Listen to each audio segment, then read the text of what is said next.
صدر ہمیشہ نیوٹرل رہے ہیں، اور اچھی بات یہ ہے کہ امپائر اور حکومت ایک پیج پہ ہیں، نیشنل انٹرسٹ میں ایک پیج پہ ہیں۔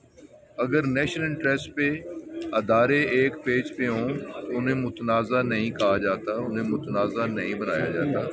تو نیشنل انٹرسٹ میں تو اپوزیشن کو بھی ایک ہونا چاہیے، نیشنل انٹرسٹ میں کانسنسس ہونا چاہیے، لیکن ان کا نہ نیشنل انٹرسٹ ہے، وہ تو صرف اپنے پرسنل انٹرسٹ کے پیچھے لگے ہوئے ہیں، اپنی مال و دولت بچانے کے لیے لگے ہوئے ہیں، اپنی جو ان کی قید با مشقت سپریم کورٹ نے دیا ہے اس سے بچنے کی کوشش کر رہے ہیں۔ تو اس کے لیے یہ سارے لانگ مارچ بھی ہیں، یہ دھرنے بھی ہیں، اور یہ ساتھ ہی تحریک عدم اعتماد کی بات کرنا بھی ہے۔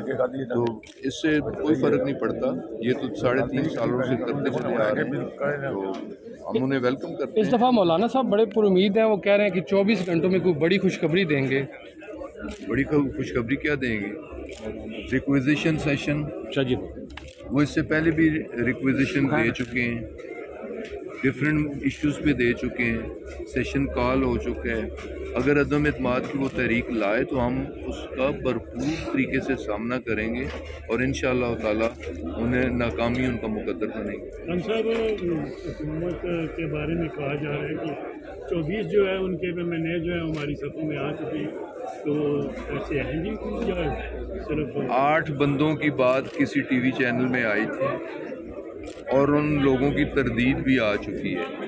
وہ 28 اگر ان کے پاس ہیں تو نام بتا دیں، بندے شو کر دیں، ان کے اپنے بندے ان کے ساتھ نہیں ہیں۔ تو پی ٹی آئی کی تمام ممبرشپ، جتنی بھی ممبرز ہیں، نیشنل اسمبلی کے ممبر ہوں یا پروونشل اسمبلی کے ممبر ہوں، اپنی پارٹی کے ساتھ سیسا پھیلائی ہوئی دیوار کی طرح ساتھ کھڑے ہیں۔ خان صاحب، یہ بات کر رہی ہے کہ جو حالیہ تیل کی قیمتوں میں کمی کی گئی ہے اور بجلی کی قیمتوں میں کمی کی ہے، وہ لانگ مارچ کی وجہ سے کی گئی ہے، اور یہ خطرہ اگر ٹلا اور عدم اعتماد کا خطرہ ٹلا تو یہ حکومت جو ہے وہ تقریباً 200 روپے تک تیل کو لے جائے گی۔ اس بارے میں آپ کیا کہیں؟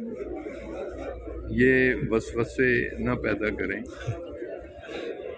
ایسی کوئی بات نہیں ہے۔ اس پہ 2-3 ماہ سے کام ہو رہا ہے، بلکہ اس سے زیادہ بھی کام ہو رہا ہے کہ لوگوں کو ریلیف کس طریقے سے دیا جائے۔ اور جیسے پرائم منسٹر نے تو کل فیصل مسجد میں بھی کھڑا ہو کے اس کی کلیریفیکیشن کی ہے کہ تاریخ میں جتنی ٹیکس کی کلیکشن اس سال ہوئی ہے، اتنی کلیکشن اس سے پہلے نہیں ہوئی۔ تو اس کلیکشن کی جو اوور اینڈ ابو کلیکشن ہوئی ہے، بجٹ جو اندازہ تھا کہ جو ٹارگٹ تھا کہ اتنے 1000 ارب روپے کلیکشن ہوگی، اس سے بڑھ کے اگر کلیکشن ہوئی تو اس میں سے لوگوں کو ریلیف دیا جا رہا ہے کہ لوگوں سے ٹیکس لیا جائے اور ٹیکس سے لوگوں کو ریلیف دیا جائے۔ تو یہ دھرنے تو پہلے بھی دیے ہیں، دھرنے تو وہ پہلے بھی دیتے رہے ہیں، طریقے تو پہلے بھی چلاتے رہے ہیں۔ تو پہلے کووڈ کی وجہ سے بین الاقوامی قیمتوں میں جو اضافہ ہوا ہے، اس کی وجہ سے جو اکنامک کرائسس تھا، جو لوٹ مار کر کے اپوزیشن گئی ہے، اس ملک کے اداروں کو تباہ و برباد کر کے گئی ہے، دونوں ہاتھوں سے اس ملک کے اداروں کو لوٹ کے یہ لوگ کوشش ہوتی رہی۔ اب الحمدللہ معیشت ٹھوس بنیادوں پہ اپنے پاؤں پہ کھڑی ہو چکی ہے، ہماری ایکسپورٹ بڑھ رہی ہے، ہمارے ریمیٹنسز بڑھ رہے ہیں، ہمارے فورن ریزرو بڑھ رہے ہیں، ہماری ٹیکس کلیکشن بڑھ رہی ہے۔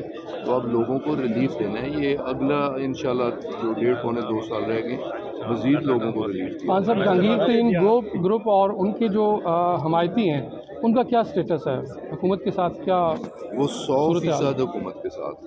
اچھا سر، سننے میں یہ آ رہا ہے سر کہ کاف لیگ جو ہے وہ پی ٹی آئی میں ضم ہونے جا رہی ہے، اور وزیر اعلیٰ پنجاب جو ہیں وہ پرویز الہی صاحب آ رہے ہیں، تو ماشاءاللہ آپ عمران خان صاحب کے بڑے نزدیک ہیں، تو اس سلسلے میں آپ کا کیا کہنا ہے؟ اور دوسرا سر یہ ہے کہ جو جنگ ہو رہی ہے یوکرین، میں نے نہیں سنا ضم ہو رہی ہے، لیکن اتنا مجھے پتہ ہے کہ P M L Q Tehreek Insaf کے ساتھ کھڑی ہے، تمام الائز تحریک انصاف کے ساتھ کھڑے ہیں، تو انشاءاللہ تعالی جو اپوزیشن کے پروپیگنڈے ہیں ان کا کوئی اثر نہیں سر کہتے ہیں یوکرین میں جو نام ہے، تو کیا کاف لیگ کو کوئی اچھی آفر پی ٹی آئی کی طرف سے بھی ہے پنجاب میں؟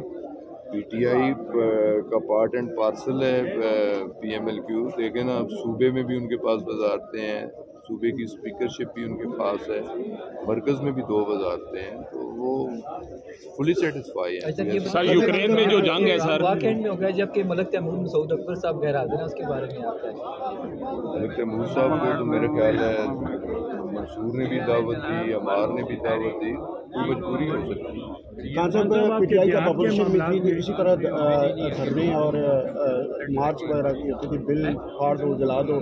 اب عوام جس پوزیشن میں ہے اتنی مہنگائی کا دور میں, آنے والے وقت میں آنے والے الیکشن لائٹ کو سامنے لے آ رہے ہیں کہ آپ کو عوام مینڈیٹ جس طرح ابھی تیل کی قیمتوں میں دنیا میں, جب 2018 میں تحریک انصاف کی حکومت بنی, میں خود پیٹرولیم منسٹر تھا, $40 پر بیرل قیمت تھی اس وقت 2018 میں.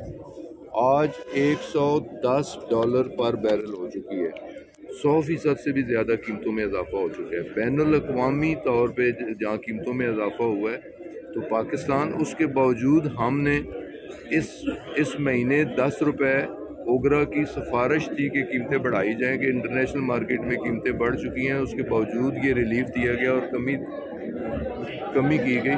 انشاءاللہ جائے گا. پاکستان کی ٹیکس کلیکشن بہتر انداز میں ہو رہی ہے, ایکسپورٹ بڑھ رہی ہے, فورن ریزروز بڑھ رہے ہیں, تو اس کا کریڈٹ ڈیفینیٹلی, اس کا ریلیف ڈیفینیٹلی پاکستان کے عوام کو. اچھا یہ سبسڈی جو ہے کہ کب تک آ جائے گی؟ ہر دوست ایک سوال کر لیں. سر یوکرین میں جو طالب علم پاکستان کے پھنسے ہوئے تھے وہ بحفاظت پولینڈ پہنچ گئے ہیں, تو کیا ہماری حکومت کو ایسا اقدام کر رہی ہے کہ انہیں واپس پاکستان لائے گی؟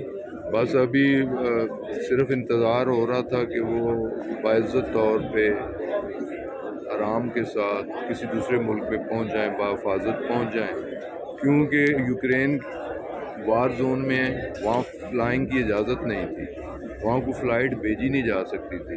تو اب پولینڈ پہنچ چکے ہیں, تو انشاءاللہ تعالیٰ ہم شیڈول بنا رہے ہیں اور تمام پاکستانیوں کو ایویکیویٹ کیا جائے گا. خان صاحب یہ تیل اور بجلی میں جتنے بھی دیہاتی علاقہ ہے اس کے جو نقشے جات ہیں وہ آج بھی پنڈی سے پاس ہو رہے ہیں. حالانکہ مکانوں کے نقشے پہلے سیکٹری پاس کرتا تھا, کمرشل بے شک وہ وہاں کریں.